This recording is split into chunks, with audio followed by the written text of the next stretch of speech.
Welcome to our YouTube channel Jyoti Shikshalaya. तो देखिए, कल हमने 81 क्वेश्चन यहाँ पे कर लिए थे। ठीक है, ये हो गए थे सर्कम सेंट्रोइड सेंट्रोइड हमें निकालना था। इसका आंसर था हमारा √2। ठीक है, ये कल मैंने आपको करवा दिया था। अब नेक्स्ट क्वेश्चन है 82। The number of real solution of the equation. इस इक्वेशन के रियल सॉल्यूशन हमें बताने हैं। तो बता सकते हैं मोड एक्स, सबको पता है कैसे खुलता है।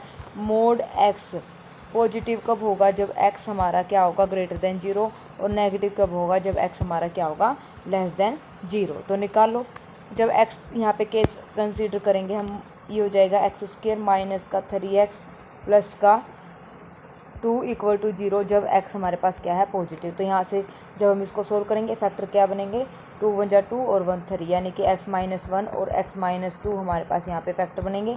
x की वैल्यू आएगी 1 और 2। दूसरा केस हम लेंगे जब x क्या है, लेस देन 0। ठीक है, x लेस देन 0 तो यानी कि पॉजिटिव, तो 3x प्लस का 2 इक्वल टू 0। तो 2 1 जा 2 और यहाँ पे बनेगा x+1 और x+2 इक्वल टू 0। तो यहाँ से x की वैल्यू आ गई -1 और -2। तो इस केस में 1 2 3 और 4 कितने रियल सॉल्यूशन आए हमारे, 4 रियल सॉल्यूशन है। ठीक है, कितने रियल सॉल्यूशन है हमारे पास, 4। फोर्थ ऑप्शन हमारा यहाँ पे करेक्ट हो जाएगा। Next, angle between the tangent to the point to the curve. ये कर्व गिवन है, पॉइंट्स गिवन है, तो निकाल लो। एंगल बिटवीन दो पॉइंट्स अगर हमारे पास गिवन है और एक कर्व की इक्वेशन गिवन है, तो हम सीधा क्या करते हैं, स्लोप निकाल लेते हैं। ठीक है, y हमारे पास ये गिवन है x² माइनस 5x प्लस 6।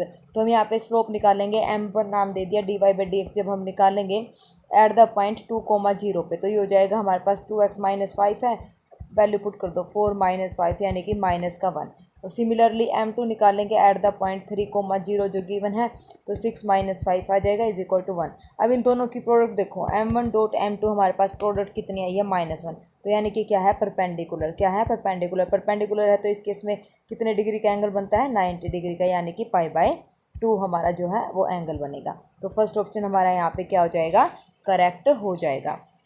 ठीक है, next, A point is selected randomly from the interior of a circle. एक सर्कल है हमारे पास, ये रहा सर्कल, जिसकी रेडियस हमने मान ली कितनी है, r। ठीक है, तो हमें क्या करना है, एक पॉइंट लेना है सर्कल के अंदर से। The probability that point is closer to the centre.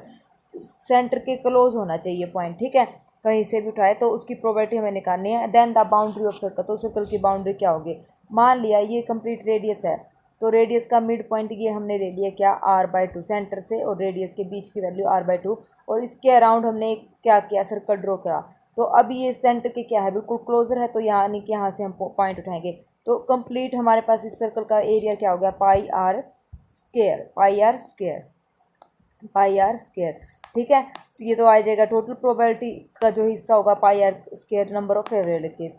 जो हमने r/2 रेडियस का सर्कल ड्रॉ किया है, जो सेंटर के बिल्कुल पास है, तो वहाँ से उसके अंदर से हम ये पॉइंट उठाएंगे। तो यहाँ पे जो एरिया बनेगा वो क्या बनेगा, r² होता है ना, तो πr की जगह यहाँ पे क्या है, r/2 का स्क्वायर। तो इसको सोल्व करेंगे, r² से r² कैंसिल, पाई से पाई कैंसिल, तो ये हो जाएगा 1/4, यानी कि सेकेंड ऑप्शन हमारा यहाँ पे करेक्ट हो जाएगा। ठीक है, आया समझ में, इजी क्वेश्चन था। Next, the value of theta in which such that the matrix is skew symmetric. अगर कोई मैट्रिक्स स्क्यू सिमेट्रिक है तो इसका मतलब ये है A is equal to -A transpose. Skew symmetric का मतलब जो उसके डायगोनल एलिमेंट है यहाँ पे, वो सारे क्या होते हैं, 0 होते हैं डायगोनल एलिमेंट। तो अब यहाँ पे स्क्यू सिमेट्रिक मैट्रिक्स ही गिवन है, तो इसका मतलब ये और ये वैल्यू क्या होंगी, 0 के इक्वल होंगे। तो यहाँ से रखो 2 sin थीटा -1 इक्वल टू 0 रखेंगे, तो जो हमारा साइन थीटा की वैल्यू आएगी वो हमारी कितनी आएगी, साइन थीटा की वैल्यू ये आ जाएगी 1/2। ठीक है, साइन थीटा की वैल्यू 1/2। सिमिलरली यहाँ से कोस थीटा की वैल्यू क्या आएगी, √3/2। और यहाँ पे हमें निकालना है थीटा, तो यानी कि टेंजेंट थीटा हम निकालेंगे। टेंजेंट थीटा हमारा होगा 1/√3 यानी कि π/6। ठीक है, तो फोर्थ ऑप्शन हमारा यहाँ पे करेक्ट हो जाएगा। ठीक है, एंगल बोले तो टेंजेंट हमेशा निकालते हैं। ठीक है, साइन और कोस का हमें पता है, टेंजेंट हमारा निकल गया। The number of common tangent to the circle. दो सर्कल हैं, इसके कॉमन टेंजेंट निकाले, तो C1 हमारे पास क्या है, 0,0। इसका C2 हमारे पास क्या आया है, सेकंड इसका आया है 3,4। बिल्कुल ठीक है। R radius of first circle की कितनी है, 2। रेडियस कितनी है हमारे पास, 2, और सेकंड की क्या हो जाएगी, r2g² plus f² minus c। तो ये हो जाएगा हमारे पास 5। ठीक है, r1 r2। अब क्या करें, अब हमें निकालना है C1 C2 का डिस्टेंस। C1 C2 का हमें डिस्टेंस निकालना है, तो वो हमारा आ जाएगा 3 3 9 4 चौके 16 9 25 यानी कि 5। अब हम निकालेंगे R1 माइनस R2 का डिस्टेंस। R1 कितना है 2 माइनस 5 कितना आ जाएगा हमारे पास 3। 2 माइनस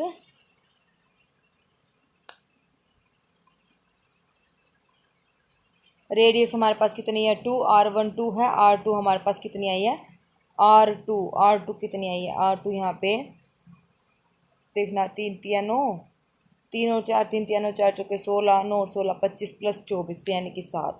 ठीक है, तो यहाँ पे आ गई 7, तो ये हो जाएगा 2 माइनस का 7 यानी कि R1 माइनस R2 कितना आ गया 4। तो यहाँ से हमें क्या दिख रहा है 7 में से 2 गए 5।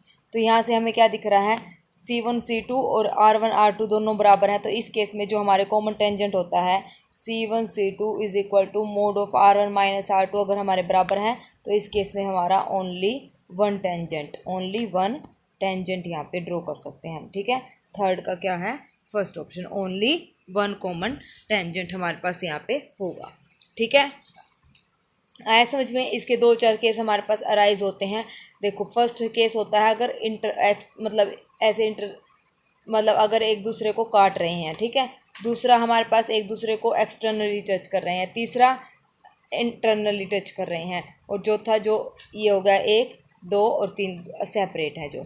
ठीक है, तो इस केस में हमारे पास नंबर ऑफ कॉमन टेंजेंट कौन कौन से हो गए अगर आपको ये जानना है तो आप कमेंट कर देना, मैं आपको ये बता दूंगी। ठीक है, अलग से वीडियो बना दूंगी सर्कल के टेंजेंट्स के जो फॉर्मूले हैं। ठीक है, चलिए नेक्स्ट। अब बता दिया जहाँ पे नंबर ऑफ कॉमन टेंजेंट अगर 1 है तो उस केस में C1 C2 is equal to mod of R1 minus R2 होता है। ये एक केस आप याद रख लेना। ठीक है, बाकी के जो केस बचते हैं उसकी मैं अलग से आपको वीडियो बना दूंगी। ठीक है, कौन कौन से केस पे क्या क्या हो सकता है, ये इंपॉर्टेंट क्वेश्चन है, इससे हर बार एक क्वेश्चन जरूर पूछा जाता है। ठीक है, next 87 the two successive terms in the expansion 1 plus x की power 2n whose coefficients are in the ratio 1:4 है। 2 सक्सेसिव टर्म है, हमने मान लिया TR+1 और दूसरी ले ली TR+2, इनका कॉमन जो रेशो है 1/4 है। ठीक है, तो 2 सक्सेसिव टर्म्स हमें यहाँ पे निकालने हैं। तो इसको जब सोल्व करेंगे तो इसका फॉर्मूला सबको पता है, TR+1 क्या होता है 2n x की पावर r डिवाइडेड बाई ये हो जाएगा 2n+1 2n तो क्योंकि 2n है ना पावर में 2n, तो 2n c ये हो जाएगा r+1 और ये किसकी इक्वल है 1/4 के। जब हम इसको सोल्व करेंगे तो हमारे पास जो r की वैल्यू आएगी वो आएगी हमारे पास 2n is equal to 5r+4 इस टाइप से आएगा। जब हम r की वैल्यू 1 रखेंगे तो यहाँ पे 2n इज इक्वल टू क्या आ जाएगा 5 और 4 9, ये तो रिजेक्ट हो जाएगा ना, n 9/2 आ जाएगा, फ्रैक्शन में नहीं आना चाहिए। ठीक है, जब हमने r की वैल्यू को रखा 2 तो 2 रखने के बाद हमारे पास n की वैल्यू आ गई कितनी 7, n की वैल्यू कितनी आ गई हमारे पास 7, r की वैल्यू 2, तो 2 सक्सेसिव टर्म r+1 ली थी, दूसरी क्या थी r+2, तो यहाँ से R1 प्लस यानी कि 3 और अब देखो यहाँ से 3 और 4, तो जब इसको सोल्व करेंगे तो 2nCr होता है ना, और दूसरी 2nCr+, तो यहाँ से इसकी जो लगातार टर्म होगी वो क्या है r की फॉर्म में आती है और इसकी क्या आती है r+1 की फॉर्म में। तो यानी कि 3 यहाँ पे कितना है, क्या बोल रही हूँ देखो कुछ नहीं बोल रही मैं, पता नहीं। देखो हमने 2 सक्सेसिव टर्म क्या ली थी 2r+1 और 2r+2, तो यहाँ पे r की वैल्यू हमारे पास कितनी है 2, तो पहली टर्म हो गई 3 और दूसरी टर्म हो गई 3+2 यानी कि 5, तो 3 और 5 ये लगातार क्या है सक्सेसिव टर्म है। ठीक है, 3 और 3+2 यानी कि 5। अब देखो 3 और 5 हमारे पास आ गए, लेकिन इसने लगातार बोला था, तो एक तो हमारे पास r की वैल्यू 2 यानी कि T(r+1) 3 है, दूसरी T(r+2) का मतलब क्या है 3 2 है ना, 2+2 5 कैसे हो गई 2+2 यानी कि 4। ठीक है, 3 और 4 यहाँ पे टर्म हो गई, यानी कि फर्स्ट ऑप्शन हमारा यहाँ पे करेक्ट हो गया। मैंने वहाँ पे 3+2 कर दिया। ठीक है, इसमें 3 में ये 2 जोड़ दिया, ये गलत हो गया। तो r की वैल्यू 2 पे सेटिस्फाई कर रहा है, तो जो 2 सक्सेसिव टर्म है वो क्या है TR+1 TR+2। ठीक है, r हमने 2 पे क्या वैल्यू आई n की 7 आई, तो ये हमने लिया, r की वैल्यू 2 यहाँ पे पुट करो तो 3 और 2 4 यानी कि 3 और 4 यानी कि फर्स्ट टर्म हमारा आंसर हो गया फर्स्ट ऑप्शन। ठीक है, आ गया समझ में? पता नहीं कई बार मैं ही कंफ्यूज हो जाती हूँ कैसे क्या करना है। खैर चलिए छोड़िए। Universal set U then from the set A and B has 40 elements, A और बी में 40 एलिमेंट्स है। If n A 25 n B 20 then least value of n A intersection B. तो लिस्ट वैल्यू हमें बतानी है। देखो एन ए यूनियन बी हमारे पास कितना होता है, n A plus n B minus n A intersection B ये होता है। और ये जो हमारे पास है यू में कितने एलिमेंट है, टोटल 40 एलिमेंट्स है। तो एन यू हमारे पास कितना है, टोटल 40 है। उसके बाद एन ए और एन बी कितना है, 20 और 25 यानी कि कितना है 45। तो ये हो गया एन ए यूनियन बी 45। अब हमें क्या बताना है, एन ए इंटरसेक्शन बी की हमें लीस्ट वैल्यू बतानी है। तो लीस्ट वैल्यू इसकी कब होगी, जब ये क्या होगा, मैक्सिमम होगा। जब यूनियन हमारा मैक्सिमम होगा तब ये लिस्ट होगा। N A intersection B list होगा जब हमारा यूनियन क्या होगा, मैक्सिमम होगा। तो अब यूनियन मैक्सिमम कब होगा, जब हम इसकी वैल्यू क्या होगी, 0। तो 0 होगी तो ये मैक्सिमम हो गया 45। तो यहाँ से हमारा n A intersection B clearly क्या आ गया, 45 माइनस 40 यानी कि क्या आ गया, 5। ठीक है, तो यहाँ से इसकी वैल्यू क्या आ गई हमारे पास, 5 यानी कि तो थर्ड ऑप्शन हमारा यहाँ पे क्या हो गया, करेक्ट हो गया। आया समझ में। चलिए next, if one of the line is bisector of the angle between the line x y is equal to 0 then the value of m is. ठीक है, तो लाइन हमारे पास क्या गिवन है, x y is equal to 0। तो इसका मतलब क्या है, आर एक्स 0 या फिर वाई 0, एक्स 0 और वाई 0। ठीक है, तो कोऑर्डिनेट एक्सिस जो है वो बाइसेक्ट करते हैं यहाँ पे। देखो अब जो यहाँ पे कोऑर्डिनेट एक्सिस होंगे, यहाँ पे एक्स वाई इक्वल टू 0 दे रखा है तो एक्स 0 वाई 0। तो जो कोऑर्डिनेट एक्सिस होंगे वो क्या होंगे, y is equal to plus minus x type के होंगे, क्योंकि 0 0 को सेटिस्फाई करता है। तो ये हमारे पास लाइन होगी। ठीक है, इस वैल्यू को y is equal to plus minus x को हम क्या करेंगे, इस इक्वेशन में हम यहाँ पे पुट करेंगे। इस इक्वेशन में पुट करने के बाद जो हमारे पास ये y की वैल्यू यहाँ पे पुट कर देंगे प्लस माइनस एक्स। तो इसको जब सोल्व करेंगे तो हमारे पास जो m की वैल्यू आएगी, m की वैल्यू हमारे पास आ जाएगी क्या, प्लस माइनस 1। m की वैल्यू क्या आ जाएगी हमारे पास, प्लस माइनस 1। तो यहाँ पे आंसर जो होगा वो हमारा क्या हो जाएगा, यहाँ पे जो आंसर होगा वो हो जाएगा 1, पॉजिटिव 1 दे रखा है। ठीक है, आया समझ में। एक्स वाई अगर 0 है तो इस केस में जो हमारी लाइन बनेगी वो ये बनेगी, y is equal to plus minus x, यानी कि y is equal to x और y is equal to minus x, जो इस कंडीशन को सेटिस्फाई करती है, जहाँ पे एक्स 0 और वाई 0 हैं।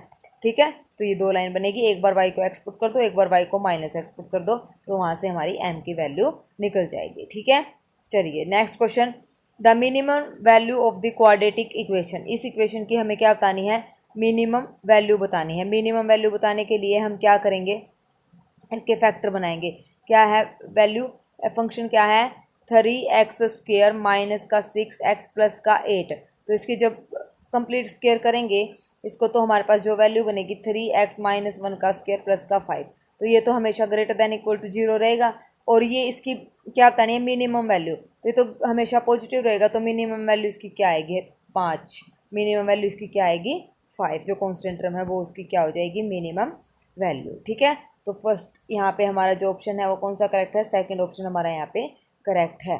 नेक्स्ट क्वेश्चन है, the weightage mean of the first n natural number whose weight are proportional to the corresponding number is. देखो फर्स्ट n नेचुरल नंबर मान लिए हमने, क्या 1 2 3 अप टू n। ठीक है, जिसके कोरस्पॉन्डिंग वेट क्या है, कितने हैं, किसके कोरस्पॉन्डिंग वेट, 1 के कोरस्पॉन्डिंग वेट 1, फिर 2, फिर 3 और n, इसके ये हो गए। ठीक है, इसने क्या बोला था, इसने ये बोला था the weightage mean of the first n natural number whose weight are proportional to the corresponding number. तो देखो 1 के प्रोपोर्शनल 1, 2 के प्रोपोर्शनल 2, 3 के प्रोपोर्शनल 3, तो ये हमने ले लिया वेटेज मीन। अब उसके बाद ये तो हमारे पास है नेचुरल नंबर्स। ठीक है, ये वेटेज मीन हो गया। अब उसके बाद इसके प्रोपोर्शनल टू द मीन निकालना है, तो मीन निकाल दो, 1 इंटू 1 ऐसे होता है ना, 1 into 1 plus 2 into 2 plus up to so on n into n divided by क्या आ जाएगा, 1 plus 2 plus total number of terms n। तो यहाँ से ये हो जाएगा 1 का स्क्वायर, 2 का square plus up to so on n का स्क्वायर, और नीचे हमारे पास 1 प्लस 2 प्लस n। यहाँ पे फॉर्मूला लगाओ, ऊपर क्या हो जाएगा, n into n plus 1 2n plus 1 by में 6, और नीचे क्या हो जाएगा n इंटू n प्लस 1। ठीक है, n इंटू ये नीचे तो हो जाएगा n इंटू n प्लस 1, तो ऊपर आ जाएगा 2, n into n plus 1 by 2 होता है ना, तो रेसिप्रोकल हो जाएगा n into n plus 1, n से n प्लस 1 से n प्लस 1, तो 2 3 जा 6, तो 2n प्लस 1 बाय 3 हमारा करेक्ट आंसर हो जाएगा, 2n plus 1 bye 3। Fourth option हमारा यहाँ पे करेक्ट आंसर हो जाएगा। Next the line passing through the point A B, ठीक है, ए और बी पॉइंट है, intersect the y z plane को क्या करती है, इंटरसेक्ट करती है। तो और द पॉइंट इज़, ये पॉइंट हमारे पास गिवन है, ठीक है, इंटरसेक्ट करती है। तो इसका मतलब हम क्या करें, एक लाइन है, ये पॉइंट है ए और बी, ठीक है, ये इस पॉइंट को इंटरसेक्ट करती है। इस पॉइंट को इंटरसेक्ट करने का मतलब ये ऐसे काटती है बीच में। तो ये हो जाएगा 0 17/2 -13/2 और ये हमने मान लिया k/1, ठीक है, k/1। तो यहाँ से k/1 जब हम निकालेंगे, यहाँ पे हमारे पास जो k की वैल्यू आएगी वो आ जाएगी, इसको जब सोल्व करेंगे ऐसे, तो k की वैल्यू हमारे पास आ जाएगी -5/3, ठीक है, k की वैल्यू आ जाएगी 5/3। तो यहाँ से हमारे पास जो वैल्यू निकालनी है हमें किसकी, a और b की वैल्यू निकाल देंगे, वहाँ पे पुट कर देंगे, ठीक है। जो आंसर आएगा वो हमारे पास a और b की जो वैल्यू आएगी वो आएगी हमारे पास 6 और 4, ठीक है। ट्राई कर लेना, बहुत इजी क्वेश्चन था, सारा हिंट मैंने आपको यहाँ पे दे दी है। चलिए next question, we have if a matrix A is such that, हमारे पास ये मैट्रिक्स है, देन इनवर्स ऑफ ए निकालना है। ये हमारे पास मैट्रिक्स है, इनवर्स ऑफ ए निकालना है, तो आइडेंटिटी इधर लेके आओ। तो हो जाएगा -3a³ -2a² -5a।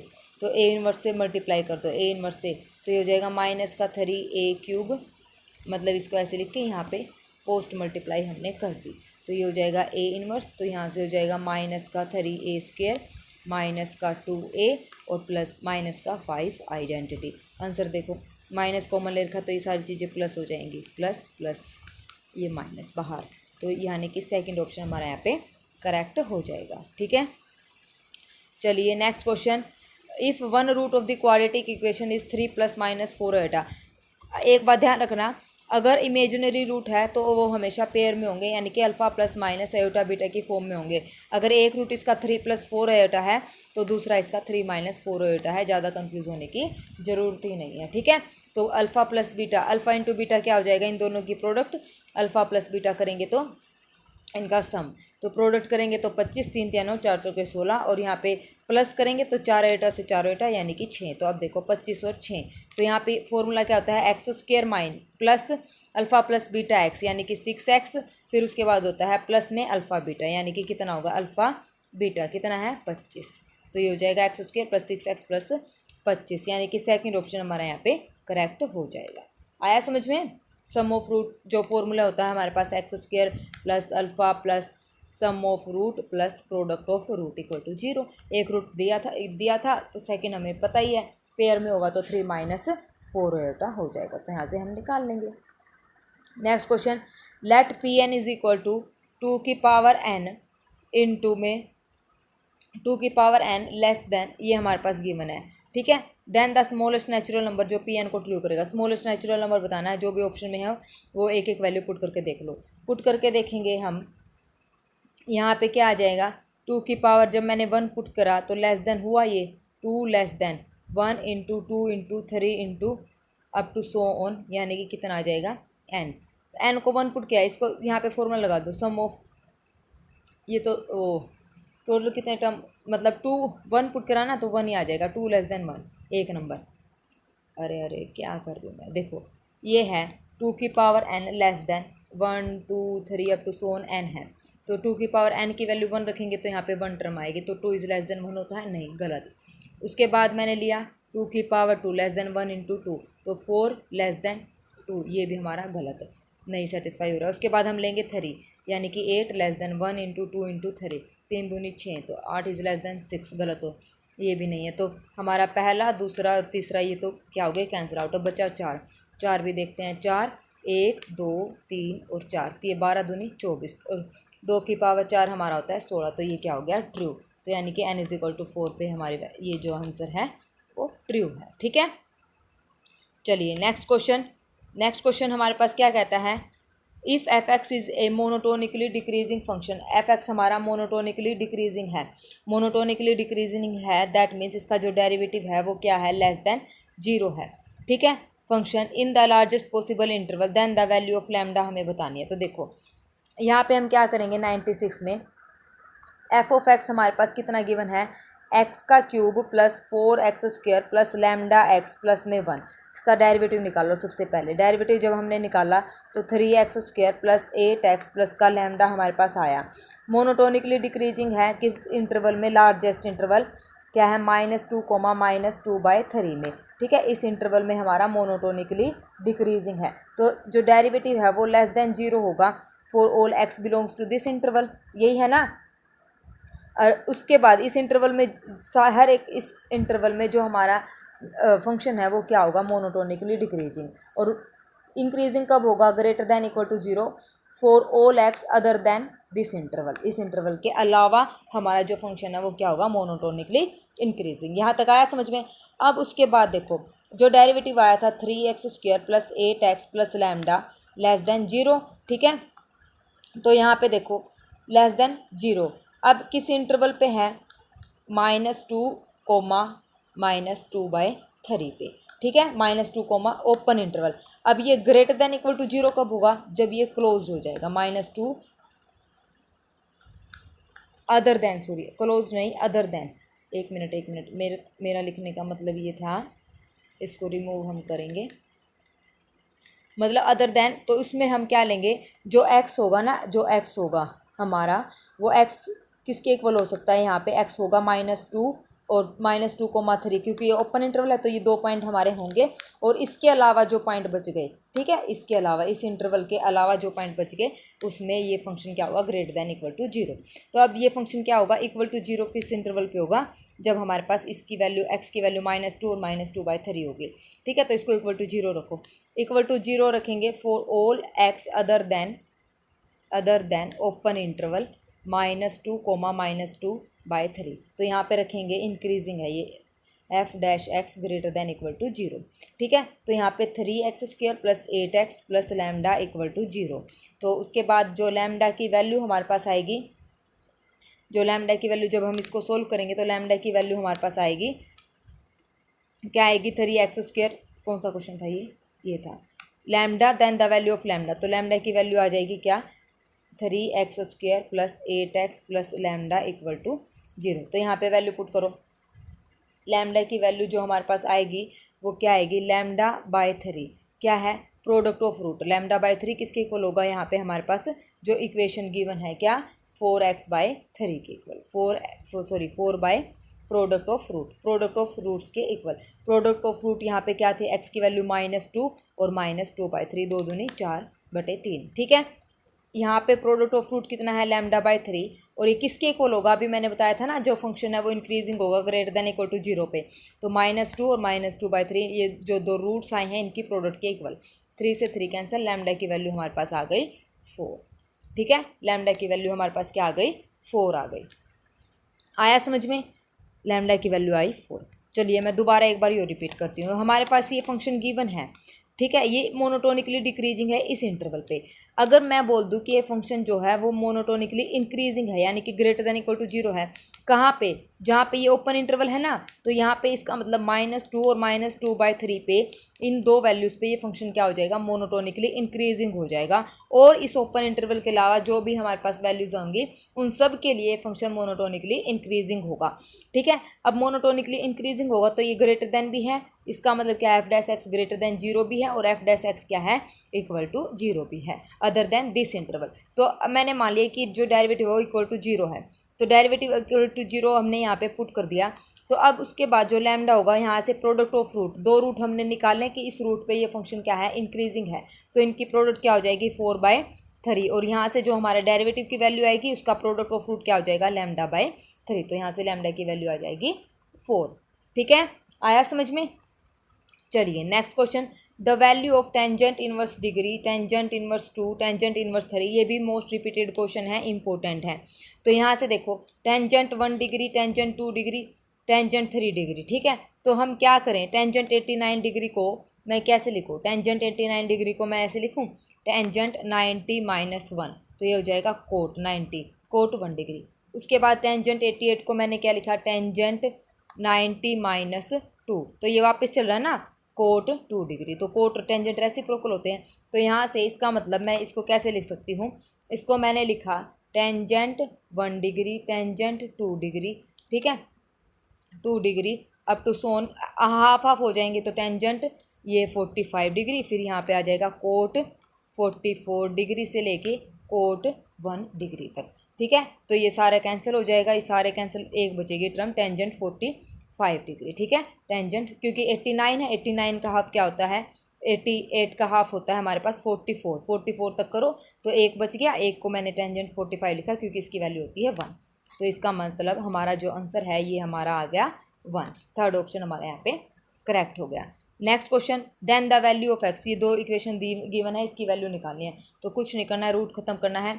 मैंने लिखा root x square plus 3x प्लस 32 is equal to 9 minus root x square plus 3x प्लस 5। स्केयरिंग बोथ साइड जब मैंने करी तो जब मैंने इसको सोल्व किया तो हमारे पास आंसर आया क्या, इसको जब सोल्व करा तो हमारे पास आंसर आया स्केयरिंग बोथ साइड करके एक्स स्क्वेयर प्लस 3x प्लस 5 इज इक्वल टू हमारे पास आया 3।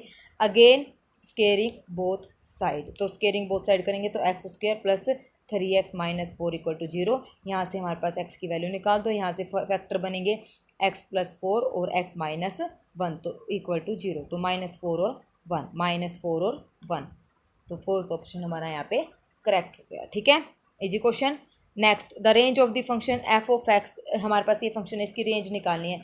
तो यहाँ पे जो मोड है x माइनस 2 वो क्या होगा हमारे पास ग्रेटर दैन इक्वल टू 0, और जो ये तो पॉजिटिव वैल्यू है और नेगेटिव x माइनस 2 क्या हो जाएगा लेस देन 0। तो यहाँ से इसको जब सोल्व करेंगे x is greater than equal to 2 और यहाँ से x minus x plus 2 less than 0, तो minus x is less than -2 तो x इज़ ग्रेटर दैन 2, तो ये हमारे पास वैल्यू आ जाएगी। तो इसका मतलब ये यहाँ से जो कॉमन पार्ट हमारा आएगा, जो कॉमन आएगा मतलब हमें क्या करना है, नहीं, ये तो इसकी वैल्यू है मोड एक्स की value greater than equal to 0 और ये लेस देन 0 पे 1 भी तो है साथ में, तो इसको कंबाइन करके करना पड़ेगा। देखो ऐसे करना है, मोड x माइनस 2 पे पॉजिटिव रहेगी ग्रेटर दैन 0, माइनस करेंगे, इसका माइनस लगाएंगे क्योंकि मोड हमेशा पॉजिटिव होता है, तो माइनस मैंने लगाया तो ये क्या हो गया लेस देन इक्वल टू 0 हो गया, इनइक्वालिटी चेंज। 1 ऐड किया बोथ साइड तो 1 minus mod of x minus 2 less than equal to 1। अब यहाँ से ये फंक्शन की वैल्यू है तो यानी कि f ऑफ x क्या हो गया लेस देन इक्वल टू 1। ऐसे करना था ये क्वेश्चन। ठीक है, मोड हमेशा क्या होता है पॉजिटिव होता है, इसके केस नहीं बनाने क्योंकि साथ में 1 था, ये मेरे से गलती हो गई। ठीक है, तो यहाँ पे आप इसको देखो ग्रेटर देन इक्वल टू 0 होता है, फंक्शन हमें इस टाइप से चाहिए तो नेगेटिव साइन लगाया, इनइक्वालिटी चेंज की, फिर उसमें 1 ऐड कर दिया बोथ साइड, तो फंक्शन जो ये किसके इक्वल था f ऑफ x के equal less than equal to 1। तो जो इंटरवल बना रेंज होता है फंक्शन की वैल्यू और x की जो वैल्यू होती है वो होती है डोमेन। ठीक है, तो यहाँ से फंक्शन क्या आ गया less than equal to 1, minus infinity से लेके 1 क्लोज्ड। ठीक है, इंटरवल सबको बनाने आते हैं, तो थर्ड ऑप्शन हमारा यहाँ पे करेक्ट हो गया। ठीक है, चलिए next question and last question, the value of this when x is equal to -2 plus √3 iota. तो यहाँ से पहले इसको सिंप्लीफाई करो, x plus 2 is equal to √3 iota, इसको स्केयरिंग करेंगे x प्लस 2 का होल स्क्वायर, ये हो जाएगा 3 आयोटा का स्क्वायर यानी कि -3। इसको जब सोल्व करेंगे तो x square plus 4x plus 4 plus में 3 इक्वल टू 0। ठीक है, ये हो गया हमारे पास x square plus 4x plus 7 equal to 0, ये हमारे पास इक्वेशन आ गई। अब देखो इक्वल टू 0 है इसकी वैल्यू, तो यहाँ पे देखो इसे ऐसे ही फैक्टर बनाने की कोशिश करो, तो ये हो गया 3x की 4 plus 14x cube plus 24x square minus 6x minus 10। जब हम इसको सोल्व करेंगे फैक्टर बनाएंगे तो एक फैक्टर इसको मतलब डिवाइड कर लेना, तो x स्क्वायर 4x प्लस 7 से इसको जब डिवाइड करेंगे तो हमारे पास ये आ जाएगा 3x square plus 2x minus 5 plus में जो रिमाइंडर आता है 25। क्वोशंट इनटू जो डिवाइडर या डिविडेंड होता है वो यहाँ पे आ जाता है, आता है ना, सबको सोल्व करना, प्लस में क्या आता है रिमाइंडर। ठीक है, इक्वल टू दिस, तो इसको डिवाइड करना है जो हमारे पास इसकी इक्वेशन बनी थी उससे। ठीक है, इसको डिवाइड करके हमारे पास डिवाइड करेंगे जब, जो हमारे पास यहाँ पे क्वोशंट आएगा वो हमारे पास ये हो जाएगा, और जो शेषफल जो रिमाइंडर है वो आ जाएगा 25, तो इसको प्लस कर देंगे, इसकी वैल्यू है 0 प्लस में 25, तो इसका आंसर आ गया कितना 25, तो यानी कि 4 सेकेंड ऑप्शन हमारे यहाँ पे करेक्ट होगा। ठीक है, सेकंड ऑप्शन हमारा यहाँ पे करेक्ट। तो आज हमने ये 100 क्वेश्चन यहाँ पे कंप्लीट कर लिए हैं। इसका जो PDF है वो आपको मेरे टेलीग्राम चैनल पर मिल जाएगा। इन सारे क्वेश्चंस का PDF सेम टू सेम जो मॉक टेस्ट होंगे वो इसी टाइप से आपको यहाँ पे देखने को मिलेंगे। ठीक है, 300 क्वेश्चंस का मॉक टेस्ट है। 100 क्वेश्चन के 3 मॉक टेस्ट आपको मिलेंगे। इस टाइप के ही क्वेश्चन आपको देखने को मिलेंगे, ठीक है। तो अगर आपको मेरी वीडियोस अच्छी लगे तो प्लीज़ मेरे चैनल को लाइक शेयर और सब्सक्राइब करें। Thank you very much. Have a nice day.